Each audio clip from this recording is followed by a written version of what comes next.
Hi, Brandy.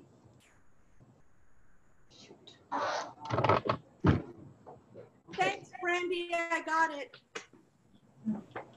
Okay, now we have sound. Right? We can use.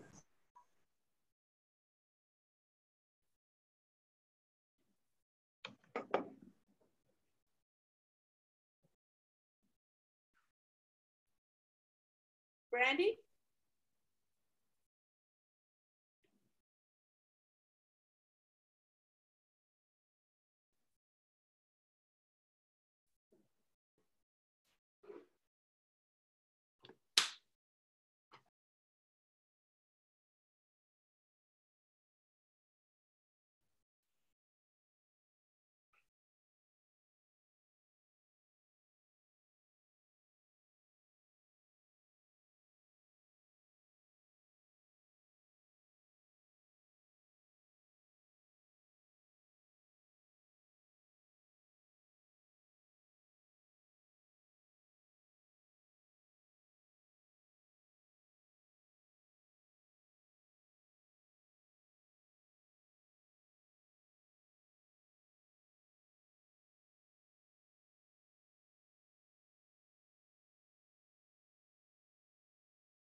Brandy, is there something wrong with the sound?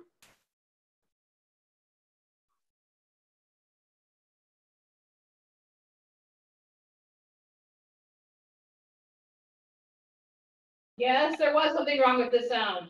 Sorry, we're trying to co-host today. Okay, Amy, say it again. Just a reminder that CASAS and colleague do need to match.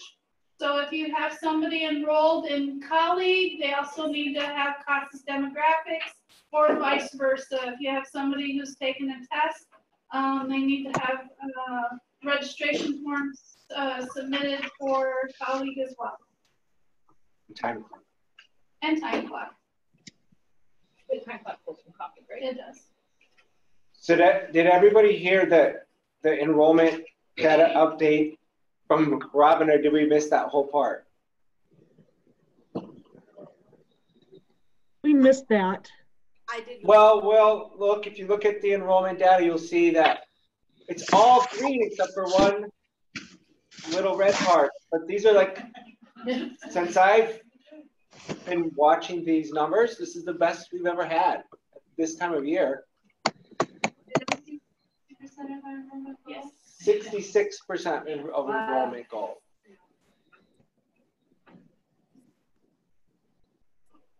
Okay, and then the next item is HiSET updates. Amy, any HiSET updates? Just the one listed here, which student course from 2014 will expire in 2019. That's if they haven't completed the HiSET. There is a time limit on that at 5 years. So it will be 5 years from the date the test was taken. That was taken at that time that expire, or all of them expire? At the time, the test, 5 years from the date the test was originally taken. Okay. The one thing I wanted to talk about was we have 4 options now for completing a high school equivalency diploma in Iowa, and I want to show you where you can go and find that manual that the state sent out in July. We call that the options manual. So if you go into KIN and you're in the staff portal, go to secondary programs. Where it is in KIN is the policies and procedures. And you'll see it's right at the top. So those are the rules that we're going by now for the high school diploma, so for the adult diploma. And you can read about what those guidelines are that's option 2 and as well as option 3 and 4. But what I just want everyone to know, when it was a Kirkwood adult diploma, we kind of owned that. And if there were decisions that had to be made regarding courses that a student took or what counted for a course or any of those things, that's something that the college pretty much could make a decision on. With our option 2, what's here on paper is what it is. So we can't really go away from what those expectations are, whether it's completing courses in the subject area or the minimum of 2 courses required. Those are what it is on this policy is what it is. We just don't have the ability to change any of that. That would have to be somebody at the state would have to do that. Okay. And just if you haven't gotten into that or even gotten into it for a while, go in there and just read over that. It's not really a whole lot of difference for our students other than they have less courses to take in the electives area. That's the main thing. So when you're sending me out those graduation plans, it's easy if they already have one because I already know basically what they have left to complete. They also have only 2 courses to complete instead of 4, which is another good thing. So just keep that in mind. Go through that options manual sometime when you have a chance. You can kind of just have a fresh look at that. The other thing is, what I'd like to do is, as soon as a student, we have a graduation plan for them. So once you send their transcript and I work it up, if you can put their previous high school credits in right away on their registration card so that we have it on record, that would be very helpful. So we don't have to end up redoing that at some point in the future. We would like to just be able to get those into colleague as soon as possible. Does anybody have questions about the options? Anything as you're working with students that have come up, questions that have come up as you're working with students in this really relatively new options for students? There's a question from Iowa City. What is the time period that a student needs to complete the 2 required courses? So they have to complete the 2 courses within their period of enrollment. So if they complete 1.5 courses, and they only needed 2 courses, they complete 1.5 courses, they stop coming for more than 90 days, they're exited. When they come back, they have to do 2 more courses.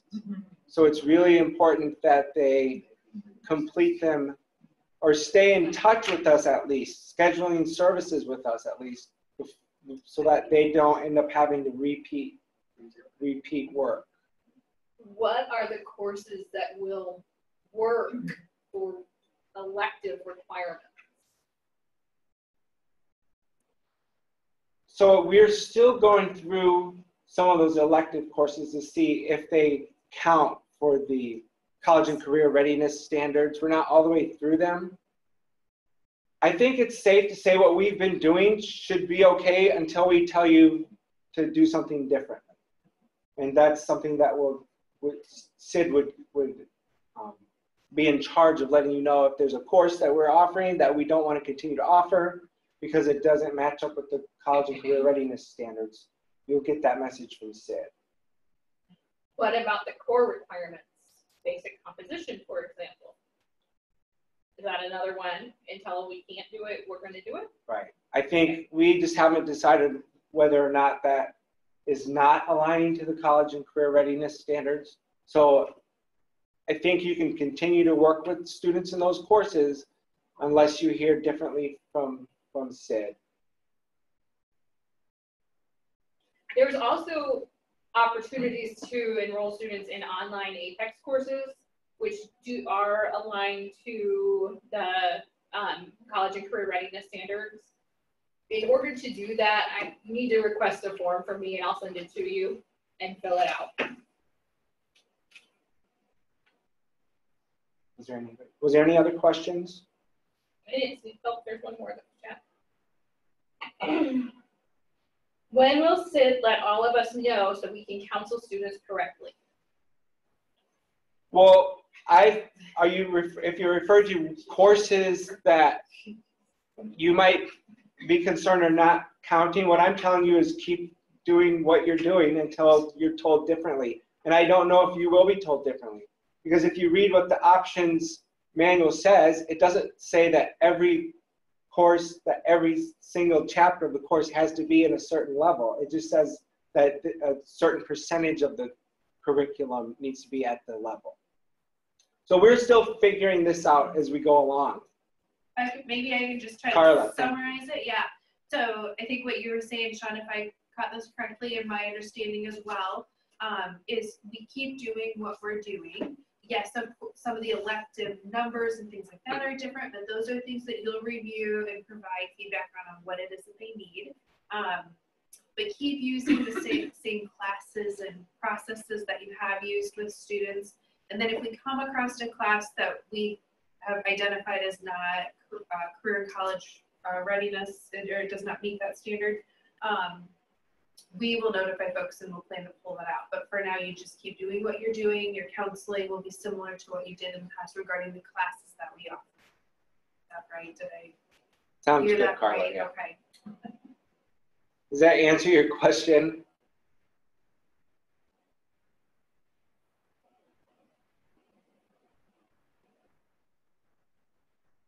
Okay. Not seeing anything, not hearing anything.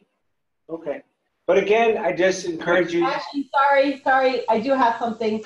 What Okay. I'm concerned with is that we have students who we really need to let them know about this 90 days. And the diploma people have a tendency to drag it out. And I really want to make sure that besides the 90 days that I'm counseling correctly, that I'm putting them into a class that after the fact, we don't discover that basic grammar, family living. I know we're not doing general math, but it isn't going to be approved. And this person did work on that I thought would be accepted. Because I understand what you're saying about Sid will get back in touch with us. But are we talking January? Are we talking March? Because it really does change how we counsel students now that we know the window is 90 days. Sure. Yes, the 90-day piece is a big deal. So good to be counseling them on that so that they clearly understand they can't just drop off the face of the earth for 90 days and then think they're going to come back and pick up where they're at. Regarding a date, I think that the classes are kind of being looked at an ongoing basis. So what I can tell you guys is what we would look to do is say, starting today, so let's say we identify a class that we believe is not going to meet the requirements. We would say, okay, as of today, let's say it's January 5th, 2018, students at that point should not be starting that class to move forward. You got a student that's they started it a month ago and they're just about to wrap up, we'll look to count that, but we would look to start it at the date that we identify. How does that sound as giving you a little bit or understanding how we want to move forward so that we're not hurting students' abilities to keep on track and moving forward or frustrating them?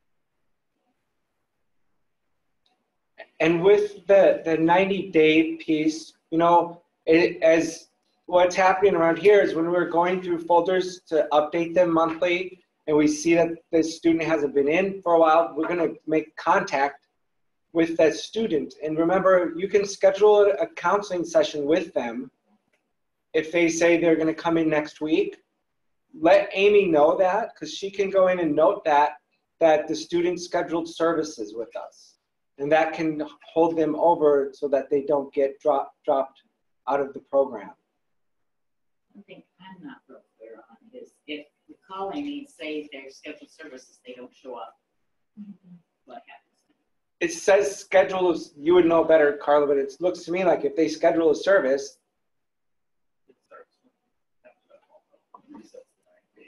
The 90 days. So they have that, so they actually call and talk to you. And yes. You say, hey, here's where you need to go. You've offered them a little bit of coaching or guidance on what it is that they need to do for their next steps. So they at least know, here's what I need to do. I need A, B, and C. They scheduled A, but then they don't show, yeah, we're probably okay because we can, as long as we've documented, we have that phone call, that they're scheduled a follow-up appointment, they know what their next steps are.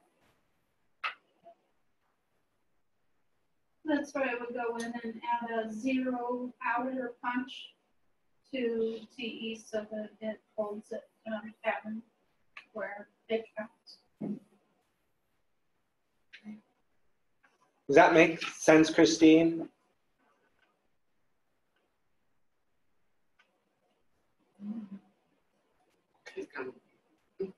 She left and now she's back. They can unmute themselves. Sorry, Sean. I think this is a bigger discussion for the ABE. I think everybody needs to be in a center meeting so we can all discuss this and know the policy. I'm just concerned with if we start somebody in something in December and then the state comes back in February and says, this is our decision. But Christine, the state is leaving up to Kirkwood to make sure that those courses are aligned to college and career readiness standards. They're not going to come in and look at our curriculum and subject matter to see. They're entrusting it to Kirkwood and the leaders here to make those decisions. And what Carla is saying is if you're enrolling a student today in a course and they're working on it, she's not going to tell you in 2 months, well, that course doesn't count anymore. As of the date that they started the course, if it was one that we allowed, which as of now, basically everything you've used in the past is allowed, it's going to count. Now, if we remove a class January 5th and you decide to enroll the student March 5th into that class wouldn't count. And we will need to make sure we do very good, clear communication if we would remove a class or change around some of those requirements. Yeah, like I said, I know that it's you're probably time sensitive, and this is a bigger discussion, and we've got ESL people, so we can. I think we just need to move on and schedule an appointment to talk about this at a later date. That sounds good, Christine. Okay, so let's move on to some ESL updates. I'll go back to the agenda. You don't have to keep seeing the photo there. You like it? There. So Sean, Tara, Colleen, what kinds of updates? I'll let Sean go first. He's there. I'm trying to unmute. I would see. It's not me. Well, Iowa City's, can you all hear me? Yep. Yes. All right, perfect. I would say for updates in the ESL program right now, we have a few openings in the Iowa City for morning and evening classes because we have an instructor that's leaving us in January. Those are posted online, so if you know anyone who's interested, we'll have them apply on the HR website as soon as possible. We'll be scheduling interviews next week on the 7th and the 14th. And so if you know someone who's interested in applying for morning or evening classes in the Iowa City area, to do that. Otherwise, we're finishing up the end of our session. I know our external programs, Goodwill is finishing, Nordstrom just finished last week as well too, and we're kind of wrapping up the end of this school year, and we'll be testing the next 3 weeks for students. Those are the updates that I have. I'll just say the dates for our next session registration are in the computer. Pat got those in, so those are up and running. We're already starting to make appointments for our next session registration, which will be January 14th through the 17th. And then the following session will start on the 21st. 22nd. Yeah. 22nd. Thank you. The 22nd.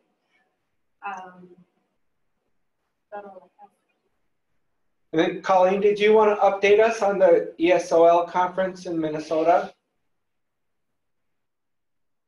Is it unmuted? Yes, it should be unmuted. Thanks. Yeah, I have maybe 5 to 10 minute summary of a topic that came up a few times at this conference that I think would be of interest to both ABE and ESL teachers. If that sounds good. Can everyone hear me? Yes. Yes. I think we can hear you. Okay, that sounded like a yes to me. And then I'm gonna I need to share my screen. Would it be possible to stop sharing so I can toggle that on my computer? You have to stop sharing. I stopped sharing. You have to stop sharing. It's a red thing. It could be selfish. Oh. Okay, great, thanks. Might take just a second. Can you see my screen with the title Using Oral Language as a Bridge? Yes. Yep. Great, so 10 minutes. Can someone hear me, my timekeeper? All right, thanks. Do we have 10 minutes? Yes.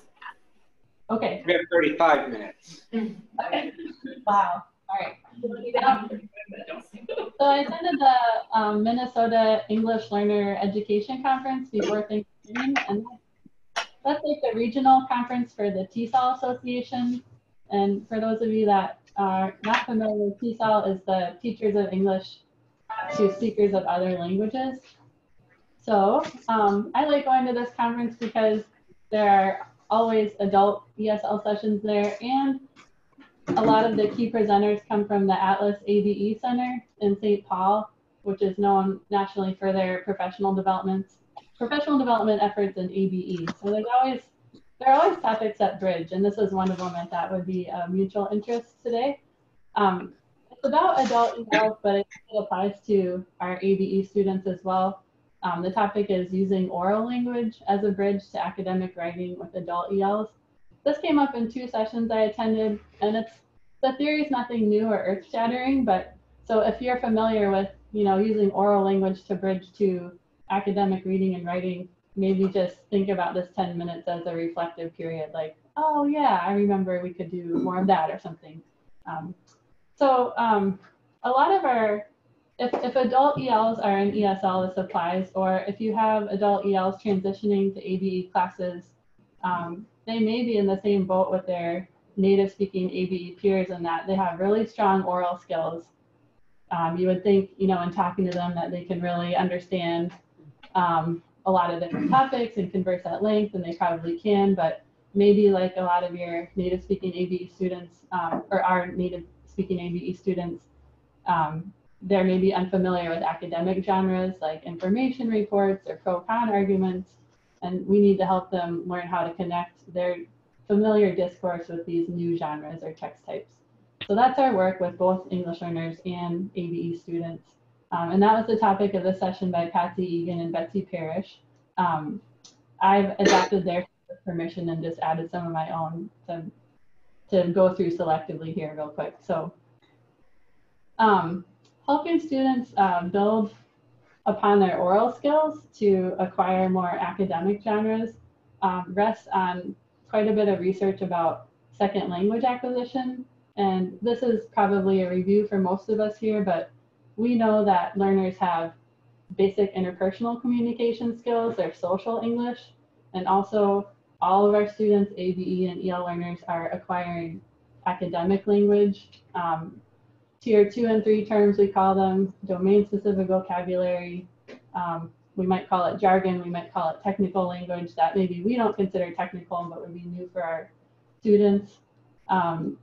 Using oral language rests on the foundation of helping students use their primary or familiar discourses to bridge to acquiring more types of discourses for different purposes, academic purposes.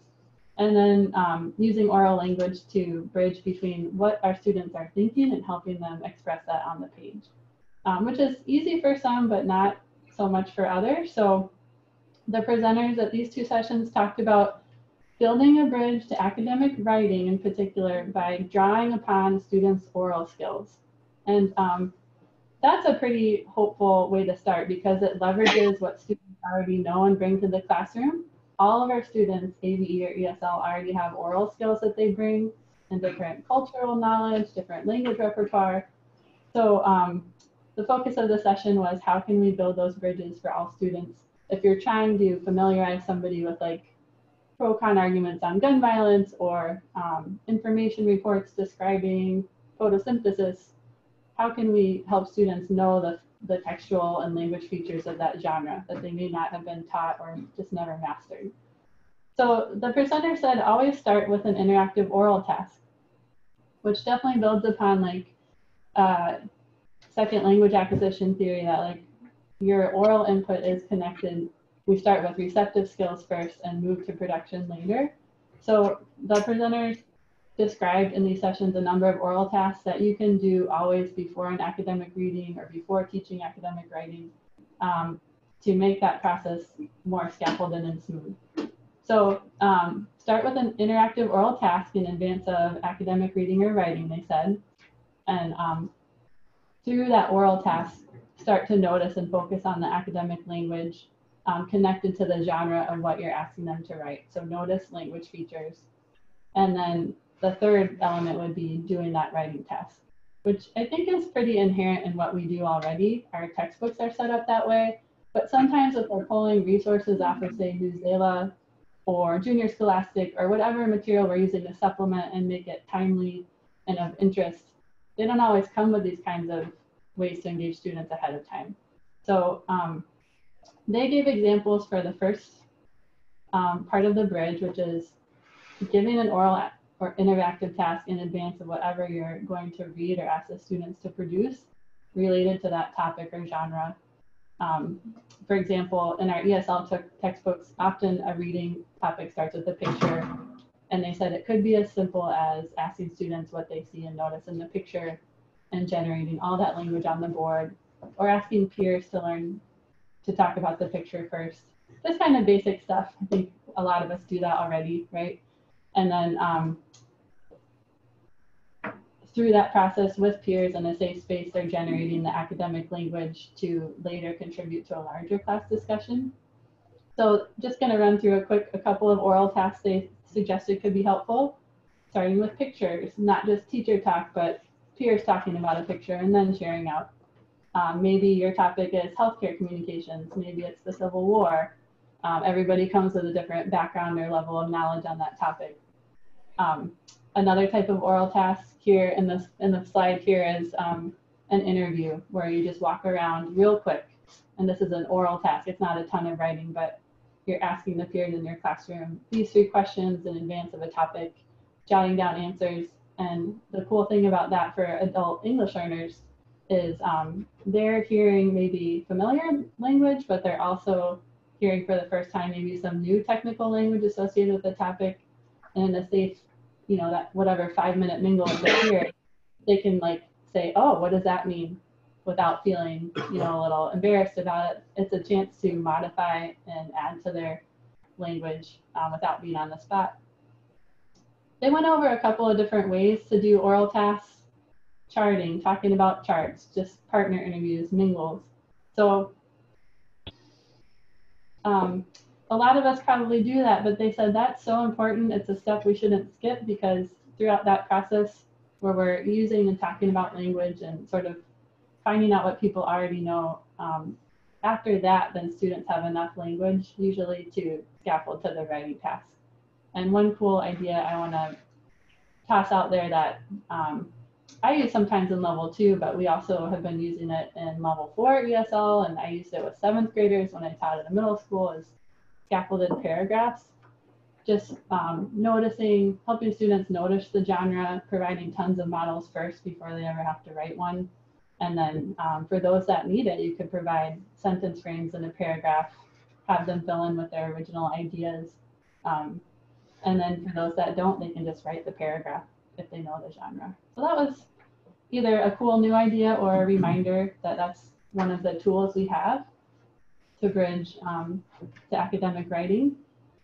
I did a lot of activities with participants at the conference for generating oral language. So this is just a short list, like any mingle activity with a graphic organizer before you dive into a reading. Great idea. Surveys, structured interviews, gallery walks. I'm just gonna go and touch base on a couple of those. This is a bubble map. So these advanced activities, these oral activities don't have to take time. You can use the same type of organizer activity in advance of any type of reading. But let's say your academic, I'm using in quotes, academic topic is dogs, or maybe it's Civil War, or maybe it's climate change or whatever. We can make a bubble map and just find out what our peers already know by partnering up and filling in as many terms as we know about that topic before we encounter the reading. And in that 2 minutes or 5 minutes, the adult English learners are going to acquire so much more language for the topic than they previously had, and probably some cultural information, and it's going to be a genuine exchange, like where peers can say, oh, and in my culture, oh, we have a similar, if we're talking about, say, Civil War or gun violence, we have a similar problem in my culture or country. So community building really can't lose by just like adding an oral activity first. That's the point of these sessions. So a bubble map, that's pretty easy to teach. Even if someone's never done it before, you just talk with a peer and jot as many words down as you can think of for the topic. A more structured bubble map. Thanks. I'll finish in 1 minute. Thanks, Sean. A more structured bubble map could suggest more technical topics where students, you're trying to draw out more technical knowledge. And maybe an English learner would not be familiar with the word attribute, but you could talk about that before you give the bubble map and the oral task, or it comes out in the peer discussion. So, so we did a little bit of those activities, and then I'll save this for another time. I could email you this slide. One of the oral activities was also write a descriptive paragraph about the topic then with a peer. So you're talking. You have to write about the topic as much as you know, and say, do it in information report style or whatever you think that style is. And then you get like, you know, as many examples as you have peer groups in your class, and students can then walk around in a gallery walk and notice what everyone wrote. And so then they're getting more language, still more language, noticing more language features, how people structure and write this type of academic writing. And then there were suggestions for activities, really simple questions you can ask to help people notice word choice and structure. Just basically walking around, looking at all those gallery examples and filling out this worksheet. Again, together with a partner. Oral skills, noticing language features, noticing the academic genre of, say, information report or pro-con argument. And then after all of that stuff, writing the actual thing itself. So just to sum up, like the case for using oral tasks in advance of academic reading and writing may seem like it takes more time, but even 5 minutes, even 10 minutes before doing all that, the point of these sessions was that we need to do it because of all the benefits it brings. It leverages everyone's knowledge in the room, so no one has to feel like they have a deficit. They're bringing something to bear on the topic. They're contributing language. It generates background knowledge that some of our adult ELs come in without, if it's a cultural or societal topic they've never learned about. Promotes community building and friendship, gets people out of their seats, provides a safe space for questions prior to large group tasks. And it helps people notice language if you ask a few questions about word choice or how is this structured? How are people starting the paragraph? How do people bridge ideas? Things like that.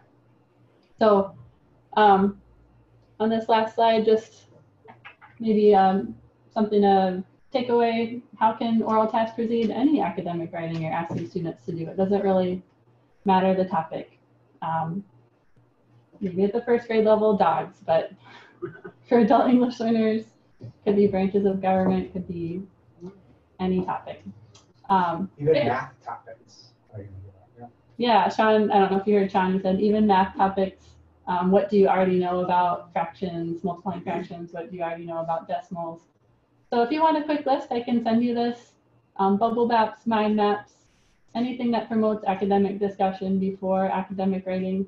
One last one we learned about in SciOp training last year that's easy to repeat and doesn't take any time once you've created the alphabet boxes is, it's called alphabet boxes, and you can just put a topic in like photosynthesis and ask people to mingle around the room, get as many words for each alphabet letter as you can, and then it's like you're building this collective dictionary where everyone's an expert. Even if you only know a simple word, you know a word for A.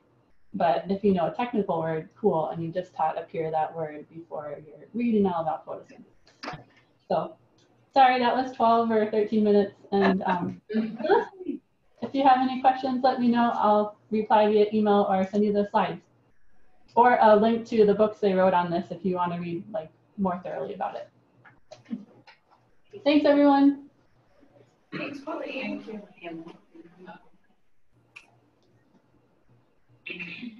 I want to go back to my desk. All right, to finish up, some reminders about some things coming up. Collaborative Learning Days, or Collaborative Learning Day is Thursday, January the 10th.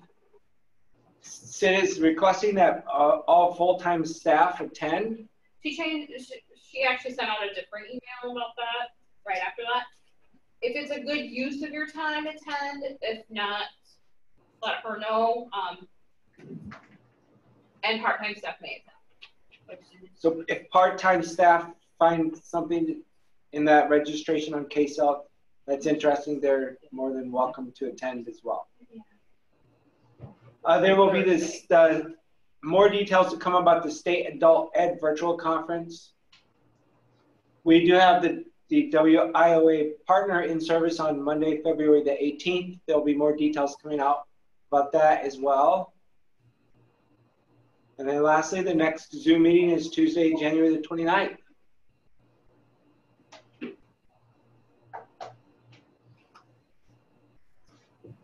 So if there's no other questions, we can adjourn. Anybody else have anything? Just a little bit of lag in the audio, so. Brandy, can you hear me? Susan, are you talking? Yes. Okay, yes, we can hear you now. No, just listening. I had a question, Brandy. Carmen. Okay, Carmen. Sid was talking about putting the dates of registration already on the calendar. I went into my learning plan and I didn't see anything in the calendar. Am I in the wrong place? I have no idea. I know that my learning plan is kind of complicated, and they just hired for Marcella's position at the state level. So I assume that person will start sometime either in December or right after the first of the year. And She was kind of the My Learning Plan guru, so I don't know. I don't have any information for My Learning Plan. Sean, This is Shaw. Carmen, was your question about registration? Yes. Yeah, so what Tara was talking about is that the registration dates are online on our web manager site, so that our ops team can go online to the computer and actually see what registration dates are available to assign individuals. So if someone walks in or if someone calls, our ops team has the dates for registration. For Coralville, they're on the Johnson County website that Beth Daly manages. Yeah, and just an update on ours. We have those calendars out, but they're not going to toggle on. Or are they the links? Yeah, and the Iowa City ones, maybe the Coralville ones too, aren't going to show up until next Monday. But they're all programmed online on Web Manager, but there are start dates to them that when we hit a certain date, they'll then pop up and show up online. Okay. That's what Tara was talking about, Carmen. But none of the registration dates would show up on My Learning Plan because we don't monitor that on My Learning Plan. Okay, all right, because I need to know those registration dates in case I'm not going to be available for those. Okay, perfect. I will talk to you about that. Okay, thank you. Anything else? No. All right. Well, thank you all very much. Have a good rest of the week. You too. Susan, check your email. Okay, I will. From Ruth. Thank you, Susan. Bye. Bye. Friendly person. Okay, we'll pick up.